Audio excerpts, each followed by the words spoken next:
আসসালামু আলাইকুম। দেশের সেবা চ্যানেলের পক্ষ থেকে সকলকে জানাই আন্তরিক শুভেচ্ছা ও অভিনন্দন।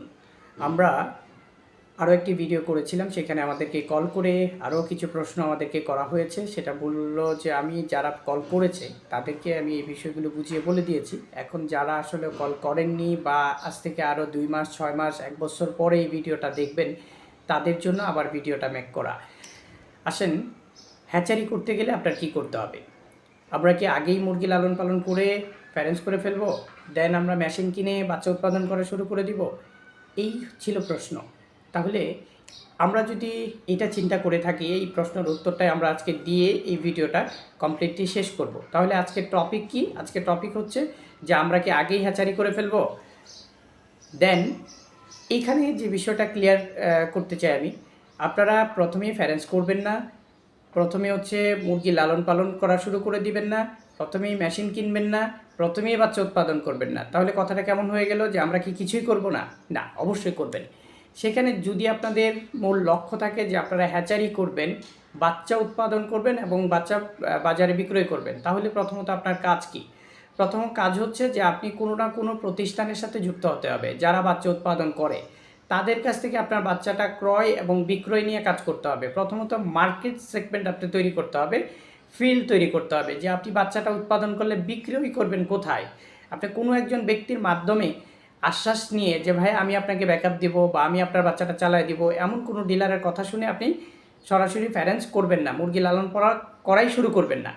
তাহলে প্রথম আপনার কাজ হচ্ছে যে আপনি প্রথম অন্য আরেকটা হ্যাচারি থেকে বাচ্চা কিনতে হবে এবং আপনি এই প্রোডাক্টটা অন্য আরেকটা জায়গায় আরেকটা ক্লায়েন্ট ধরে আপনার বিক্রয় করতে হবে। ঠিক এই কাজটা যখন চলমান রাখবেন, তখন আপনার অফলাইনে কিছু কাস্টমার তৈরি হয়ে যাবে। এই কাস্টমার যখন তৈরি হয়ে যায়, এর ফাঁকে আপনি বুঝে যাবেন যে বাচ্চা উৎপাদন করার কস্টিং কত হয়, প্যারেন্টস করলে কস্টিং কত হবে, এটার কী কী ভ্যাকসিন, কী কী মেডিসিন খাওয়াতে হয়, অ্যান্ড হচ্ছে হ্যাচারি নিয়ন্ত্রণ করতে কয়জন লোক লাগবে, হ্যাচারি নিয়ন্ত্রণ করার জন্য আপনার কী কী কৌশল জানতে হবে। সব বিষয়গুলো কিন্তু হচ্ছে যে আপনি একটা হ্যাচারির সাথে যুক্ত থাকার কারণে আপনি খুব দ্রুত বুঝে যাবেন। এর পরের স্টেপ কী? এরপর হচ্ছে আপনি একটা জায়গা নির্ধারণ করবেন খামারের জন্য।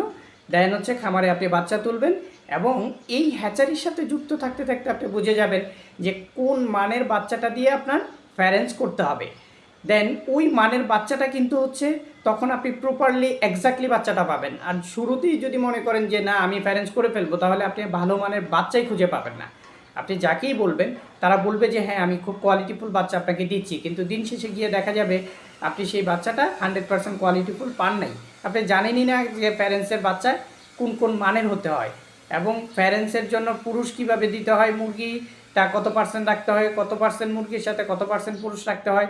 এটা কি একই হ্যাচারির মোরগ মুরগি দিয়ে কি প্যারেন্টস করবেন, না হচ্ছে এক হ্যাচারির মুরগি অন্য হ্যাচারির মোরগ দিয়ে অন্য আরেকটা প্যারেন্টসের মুরগ দিয়ে করবেন? এই বিষয়গুলো কিন্তু আপনি জেনে যাবেন। এটা কিন্তু খুব কঠিন একটা জিনিস। এটা নিয়েও আমরা একটা ভিডিও বানাবো যে আপনি প্যারেন্টস যদি হচ্ছে একই হ্যাচারি থেকে হচ্ছে মোরগ আর মুরগি নেন, তাহলে আপনার প্যারেন্টসের কোয়ালিটি নষ্ট হয়ে যাবে, সেখানে বাচ্চা বিকলাঙ্গ বাচ্চা বের হবে।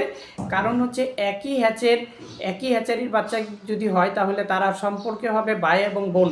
তাদেরকে দিয়ে যদি আপনি ব্রিড রেডি করেন এবং ওদের শুক্রাণু যদি হচ্ছে ভাইয়ের শুক্রাণু যদি বোনের ভিতরে দেয়, সেই ক্ষেত্রে কিন্তু আপনারা বুঝতেই পারছেন যে এটা কি একটা ক্রস ম্যাচিং হয়ে যাবে।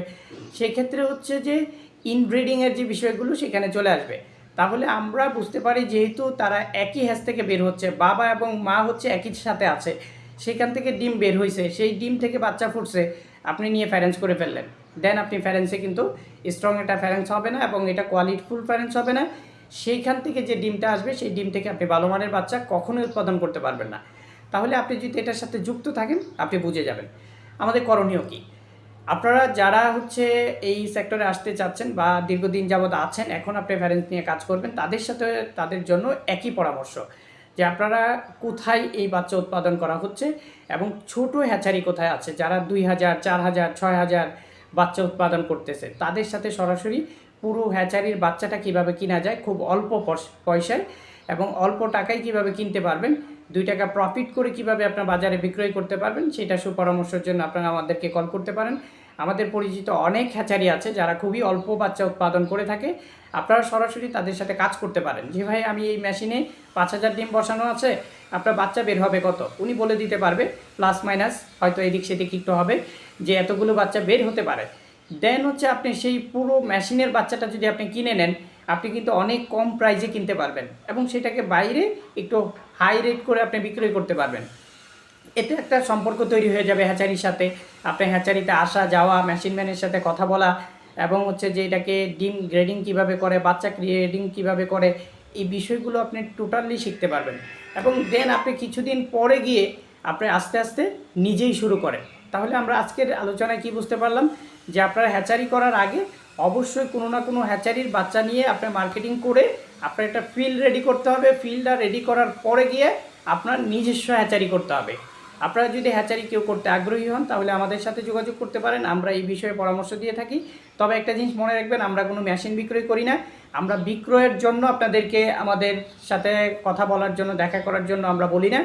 আমরা শুধুমাত্র আপনারা এই সেক্টরটা খুবই ভালোভাবে জেনে বুঝে শুরু করেন, সেই জন্য আপনাদেরকে আহ্বান করছি। আজকের মতো এখানেই শেষ করছি, সবাই ভালো থাকবেন। তার আগে আরেকটি কথা বলি, যদি আপনাদের এই বিষয়ে আরও কোনো প্রশ্ন থাকে আপনারা মেসেজ করে অথবা কল করে আমাদের কাছ থেকে জেনে নিতে পারেন। পরিবর্তে যদি দেখি যে আপনার খুব ইম্পর্টেন্ট কোনো আপনারা কোশ্চেন করেছেন, তাহলে আপনার এটার উপরে, ওই কোশ্চেনের উপরে আমরা আবার ভিডিও মেক করব। সবাই ভালো থাকবেন, সুস্থ থাকবেন, আল্লাহ হাফিজ।